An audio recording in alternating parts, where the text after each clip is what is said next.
Episode 53.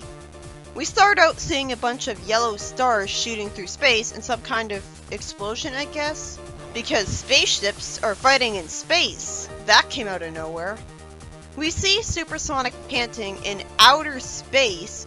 Obviously, Mobius has an extended atmosphere. And he thinks that he is tougher than he thought, and he'd better finish this. He's threatened by something flying in space with a sword, and I'm wondering why Supersonic doesn't win instantly by flying through him since he's invincible and goes at supersonic speed. Instead, he gets a death threat and has to scatter the Chaos Emeralds. And since he had the dumbass idea to do this before landing, he goes out of superform and falls from space passed out. Why didn't he get amnesia like Shadow from this? Why didn't he die? I guess he had a lot of rings to protect him. But yeah, already the whole arc's logic fell apart, because Supersonic should have easily destroyed this villain by ramming through it flying. There's no way he would have survived his encounter with Supersonic. I guess I have to just assume that this bad guy made his armor with a bunch of rings, which made him just as invincible as Supersonic. Tails says that according to astronomers, they barely ever get this kind of meteor shower. Everything we had been told about Mobius in Sonic X in the comics so far has told us that it had no modern technology at all aside from sewers and prisons. No leashes, no dams, no money, no TV, and yet Tails mentioned astronomers, and we had animals running from a regular city. Cream worries that the meteor is heading straight for them, and they barely dodge it. It turns out to be a spaceship, and not a meteorite, which reminded me of the Overlander spaceships arriving in Archie right away. And Cosmo shows up for the first time, and she was thrown clear of the spaceship, but somehow she's not immediately dead from this. Already we've got 2 plot holes making the whole arc ridiculous. That's disappointing.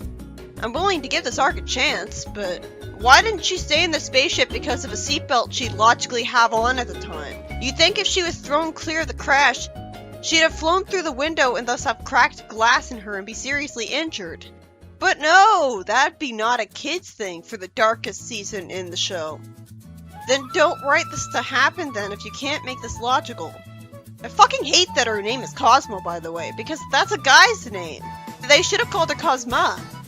This just makes me think that she was named by a Japanese guy who had no familiarity with common English names, and the translators were too stupid to fix the problem in the dub. Compare that to Tails, who is called Miles in Japan, and they were smart enough to rename him Tails because Americans think Miles is a boring name.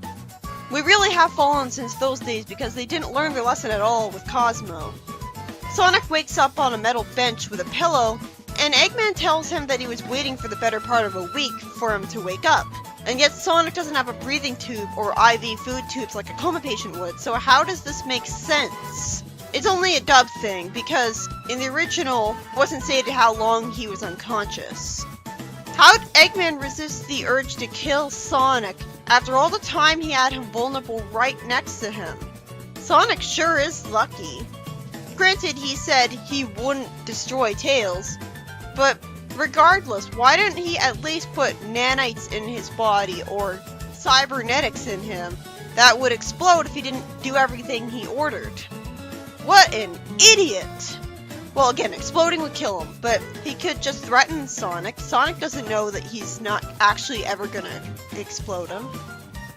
He could have cybernetics in him that would electrocute him at the very least. He had found him in terrible shape on the beach when he was out jogging.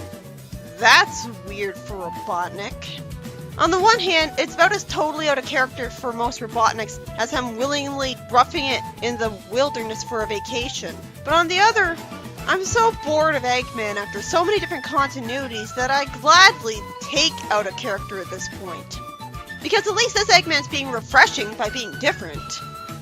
Not every character has to be identical, regardless of continuity. And at least he doesn't look like the black and red-eyed Robotniks. So I can accept this character being different more than AOSTH Robotnik. But still, Sonic's very lucky he even bothered to help him. And he's even more lucky that he didn't make a ton of Sonic androids after saving him from his fall to space, because that's what he did when he saved Shadow from his fall. And Eggman lampshade saving him, saying that he didn't know whether to save him or let the tide catch him. The robot sidekicks complained that Sonic acted ungrateful for the rescue, even though all he really did was take off right away with a smile. At least it's explained that Eggman saved Sonic because he'd have nobody to pick on if he didn't. But excuse me, he was just fighting Tails. Not to mention Sonic has a billion other allies. So it's more like he got character development since the days when he was trying to drown Sonic with a robot, and it became nicer since the anime started. Cosmo has a flashback of how she was in danger, and she reveals that she can't tell them her name, and she's looking for Sonic so she can speak with him quickly. How can an alien speak the same language as Amy and the others? Just like in Fleetway, they all speak the same language because I guess the creator of the universe was too lazy to design other languages. But even if only one was designed, logically that language would diversify itself into a bunch of other languages over time anyways because of regional differences. That's how languages work. Amy says that Sonic's her boyfriend and she'd better not move in on him, as Sonic's friends introduce themselves to her. And Amy's still jealous and hopes she's not going to be here long. Knuckles gets threatened by a robot who starts burning the forest to prepare the planet for planet egg removal, and Knuckles is immediately sent away by it because of his own incompetence. Tails has to bail him out by sending missiles at the Metarex with the plane, but it doesn't seem to do anything. I'm guessing this will all be a waste of time where Sonic's friends do no damage until Sonic beats it in one hit, because that's how it always goes in Sonic X. They really should just show progressive damage with the robots where it gets more and more cracked with every hit. Just as I expected, Tails says his lasers have no effect. Cosmo says that the Metarex wants to steal the life force of the planet. How can a planet, which is not a living thing, have its own life force? I guess it's a vague way of saying, steal the life force of every living thing on the planet combined. Cosmo has a headache for some reason, and I guess this is supposed to foreshadow something. Maybe she feels pain when the other Metarex get attacked. Or maybe she's just got a chip in her that makes her feel in pain when close enough to Sonic? That made no sense. Tails gives Sonic a ring from his plane, and Sonic spin dashes at the robot, but fortunately it's not an instant solution, as Knuckles gets hit by some metal thing shot out from the Metarex. Cosmo and Tails lampshade that Sonic's moving slower than normal, and Sonic reveals that he doesn't know where the Chaos Emeralds are after he sent them away. Knuckles gets angry at him for throwing away the emeralds, and cathartically yells at him for it. Why didn't Sonic just send all the emeralds at once to one place where he'd know where they are? How could he not know where they showed up if it was his choice to send them away? Wouldn't it work by him imagining where they would be sent, and thus they get sent there? The Metarex creates a big smoking hole in the ground for his planet egg removal, and what looks like a soul emerald floats out of it. I mean, it's square-shaped in a jewel, but it looks like it's got a galaxy in it. Cosmo says it's the planet Egg, the life force sustaining Mobius. Why wouldn't that life force be in the living things? The planet Egg gives the world the power to support life, as opposed to the living things having their own life for their own reasons. So that seems unnecessary and confusing.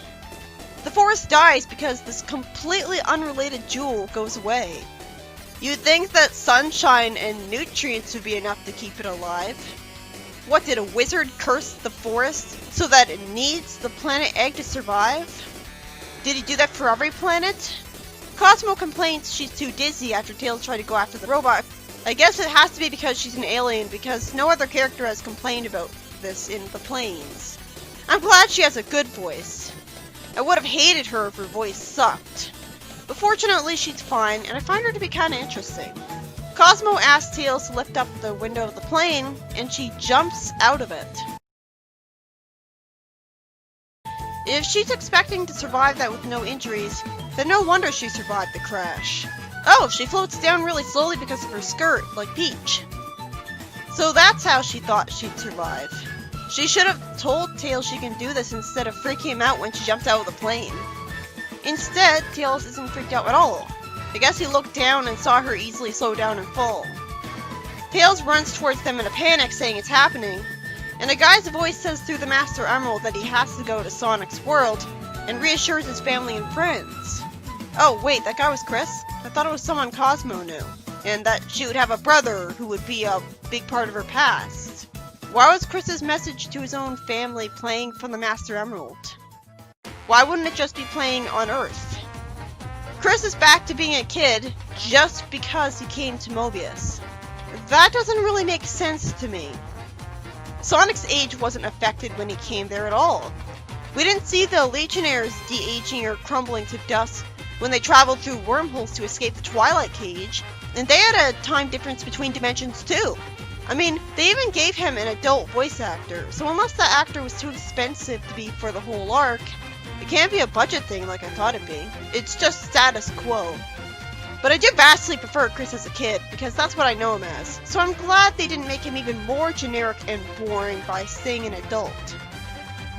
Still, this feels like it just happened to force status quo when the whole status quo is completely changed as it is. So, I think it would have been perfectly fine to not have Chris in Season 3 at all. This arc's first episode is a logical mess, but at least it's an interesting mess. I feel like I'm reviewing early Archie again, and that's a compliment. Right away we've got multiple plot holes that make the entire arc happening logically impossible. With no explanation as to how Sonic has all the emeralds, we have a Metarex face off with Super Sonic, and instead of Sonic instantly winning by flying through it at supersonic speed, Sonic is exhausted and has to concede defeat, and scatters the chaos away from him out of fear. I'll forgive Super Sonic's wimpification if it's explained properly why he can't beat this guy. Like, his armor is made of a ring matrix that makes him just as invincible as Super Sonic. I mean, for all he knows, he's just a robot, so why wouldn't he just kill him right there? It's not explained why Eggman's Death Egg robot from Sonic 3 Knuckles could survive Super Sonic for more than 2 seconds either, granted. But it was a video game, they couldn't have it be defeated that quickly. And it was easier for me to assume he had a ring matrix because that was how the rings worked in the games. But in Sonic X, rings aren't mentioned to make you invincible, they just power Sonic's spin dash up. So there goes that. And he's demanding the Chaos Emeralds from him, so it's not like he's using those. Unless he has his own emeralds on this planet and he's just greedy for more. So the first plot hole is that Super didn't instantly beat this guy in space when Fleetway Sonic jumped through the chest of the Green Eater robot and stole his battery without even being Super. And X-Sonic is normally so overpowered that he can spin dash through giant robots and beat them in one hit on a regular basis without even being Super. And sometimes without even having a ring. The second major plot hole is that when Sonic sent away the emeralds, he didn't know where he sent them. So he looked way stupider than Knuckles. If he's the one willing them to go away, he has no excuse for not knowing where they are. Like, why didn't Sonic just fly away instead of scattering the emeralds? Though his super form was no match for him last time, but that's why they used the emeralds for a machine that will beat him. Although they're having a mystery where he's getting slower for some reason. I hope that's explained, because much like Cosmo having a headache and getting dizzy, I'm much more annoyed at the plot hole being left unfilled than I am intrigued to find out the answer, because it just seems stupid and illogical to start with. The third major plot hole is that Cosmo didn't die from her spaceship violently crashing. Why did it have to crash just because it's a cliche where alien spaceships crash onto the planet? It made more sense that she survived if she just landed the spaceship like a normal pilot would. Instead, she's thrown clear, she's knocked out, but somehow she's not badly injured at best and killed at worst, even though she was hurt enough to be knocked out. She's not invincible, but she's hurt enough to be knocked out even though she's not injured enough to require medical attention. How is she hurt exactly? How did the crash not kill her from the sheer momentum of the spaceship crashing into the ground? And if she was thrown clear, how did she not have shards of glass in her that logically might have killed her? They really should have just had her land the spaceship normally. At least this could have easily been written so that it made sense, while also having the entire arc happen the way it does. But with the other plot holes, there's no way the whole arc could happen without them. And the fourth major plot hole is that somehow the planet's life requires a magical jewel to be underground, because apparently sunshine and nutrients alone isn't enough. It's not like the trees have a lethal disease and the jewel is magically charmed to be its cure. But I guess that is the case, and that's just a part of Mobian history that we're left to assume. Having the planet reliant on a random magical jewel for life itself seems very unnecessary and arbitrary, because our planet has life just fine without one. I also have to wonder why it's called the planet Egg when it doesn't look like an egg. It has nothing to do with Eggman. Call it something else, like the Life Gem. It's not like this is Final Fantasy Crystal Chronicles where the planet's dependent on magical jewels to ward off miasma. Instead of us seeing miasma show up when the planet Egg is taken away, we just see the forest die for no scientific reason. And yet the Sonic characters are fine, even though they're life too, and we're right there. So good thing that only the trees died. Why not just say that the planet Egg is necessary for just plant life to live in particular? Even then, the planet's non-plant life is dependent on trees existing, because trees produce oxygen. So technically, if all the tree life died, that would kill all the other life forms. So the planet Egg would be necessary for all life either way. This planet Egg concept makes no sense to me. The planet's life force shouldn't be in a gem out of nowhere. It'd make more sense if we just saw the Metarex suck up the trees themselves and get power out of their electricity that way. Like how Sad AM had a machine get power from the trees as life force. It makes sense if the Metarex sucked away the life energy from the trees directly, but instead it has to uncover some random gem completely unrelated to them, and somehow that kills them. But again, this could have been written to make sense without making the arc impossible, so it's not doomed from the start. The final major plot hole is that Eggman let Sonic live, and even took care of him when he was in a coma in his airship for the better part of a week, with no catch, when he found him on the beach battered up from a fall. He justifies it as he wants to keep him alive to keep toying with him, so I guess it's sadism? Prolonging his life so we can keep picking on him? He's got other enemies. He could have also said that he refused to let Sonic die unless it was by his hands, and killing him when he was that vulnerable because of something that had nothing to do with him would be way too easy, and thus completely unsatisfyingly anticlimactic after all the time he's dealt with him. I wish he said that because it'd make way more sense.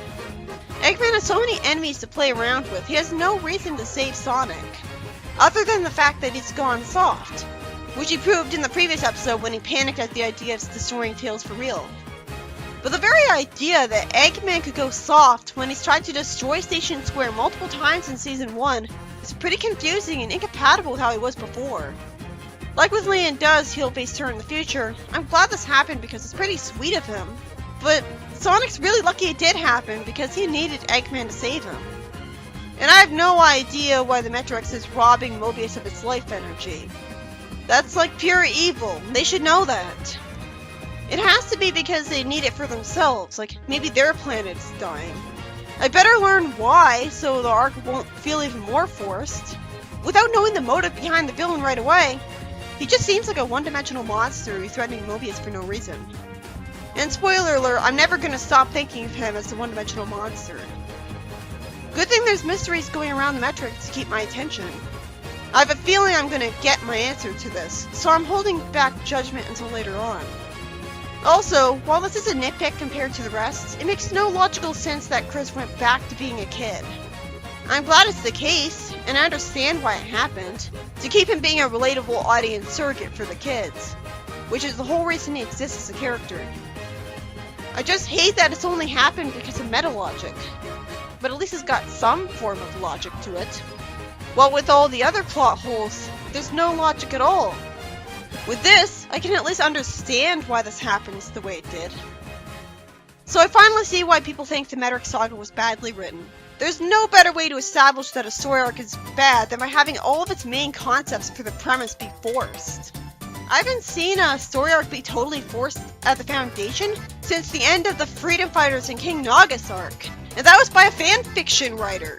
But on the bright side, even though it makes no sense for the Metarex to not all die to Super Sonic, and that has to be the case for the whole arc to happen, I'm so glad Sonic X is interesting finally. This is the most fascinating the show's ever been. I'm finally psyched to see the episodes again. I'd take an interesting mess over a boring, bland show any day. I'd much rather have the Metarex show up than have a really stale and tired season where, go figure, Eggman fights Sonic with his machines and he loses every episode. That giant robot of the week formula got worn up by season 1. So I don't blame the writers for thinking they can't just do that again. The Metarex showed up to be a refreshing creative twist that's exciting, engaging, and interesting right from the start. Right away we've got a whole mystery going on because of Cosmo being mysterious, and the Metarex wanting to steal the planet's energy. This is way more interesting than what the only alternative was, which is Eggman losing to Sonic when he beats his giant robots in one hit, for every single episode of the season, when by this point Eggman's never been so unthreatening before. So I still find it immature to dismiss the Metarex as a concept as stupid, because 1, this is a franchise about talking with 3 foot tall hedgehogs, 2, it's a sci-fi fantasy series, emphasis on sci-fi, and 3, at least it's actually interesting.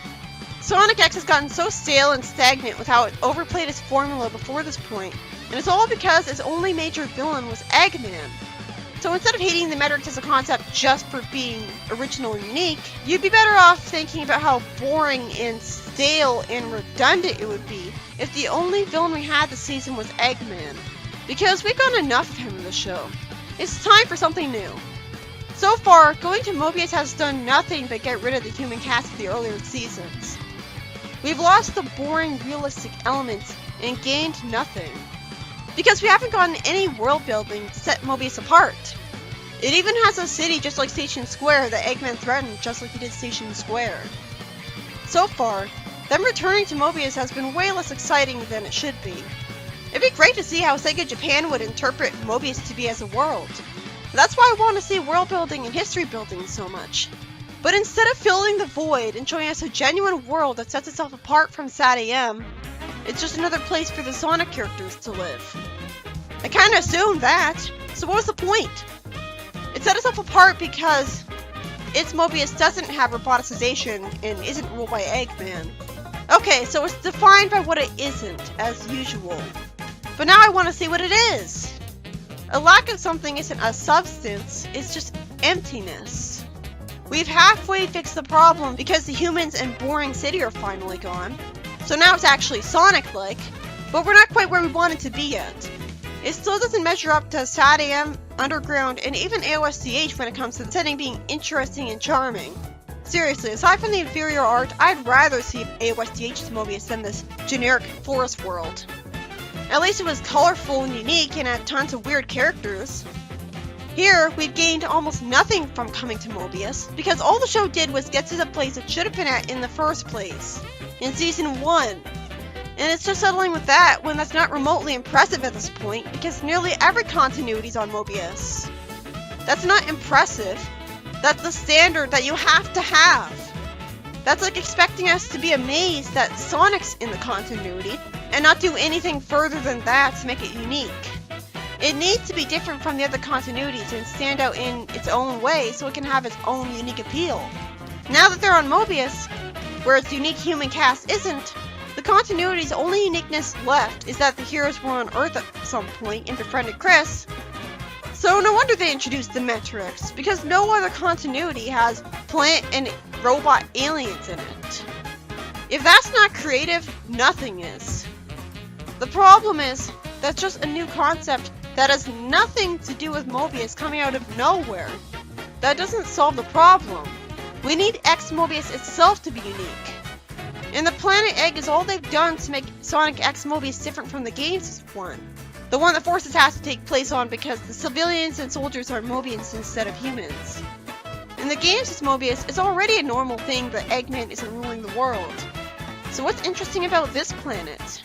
There's a lot more work to do to establish what this world is like to contrast Archie's Mobius, to give it some actual worth instead of just being old hat. And now watch as world building is completely ignored and the heroes just go to space for the rest of the season. Because that's an interesting setting, right? Even though it's literally just a void of nothingness. Which is at least a great metaphor for how Mobius has been portrayed in the show. Aside from the Forest Life Gem thing, it looks like Sonic and his friends could have spent the entire episode in space, a vacuum, a void of nothingness, and the plot would be exactly the same. Bottom line is, this episode's writing was illogical crap, but I still loved experiencing it, because with the Metarex attacking, it's so much more interesting than the whole show up to this point. I feel like I'm reviewing Archie again, because while it is really illogical, it's also super interesting, which keeps me engaged and excited to see what will happen next right away. So the fact that it's refreshing and new makes me want to keep watching regardless of how bad the writing is. Being interesting is the necessary ingredient to make me hyped to experience a Sonic thing again. How am I ever going to survive IDW in the reboot then? With Sonic X, most of its episodes suck. And you'd think that'd be interesting for me on its own, but by season 2, I couldn't motivate myself to make reviews of it one after the other, even with the motivator that now I can look forward to trashing it. Because it turns out being bad just isn't enough to make me interested in experiencing something bland and unoriginal. We already have the game to have Sonic be on Earth, so Sonic X wasn't being original by ripping off Station Square, or fleshing it out because SE1 already did that. Now Sonic X is finally at where it's supposed to be, and it's sad for the show that I'm impressed by this. By becoming merely standard. It can't be above average if it's being average because it's not doing anything to stand out from the other 6,000 continuities with its Mobius.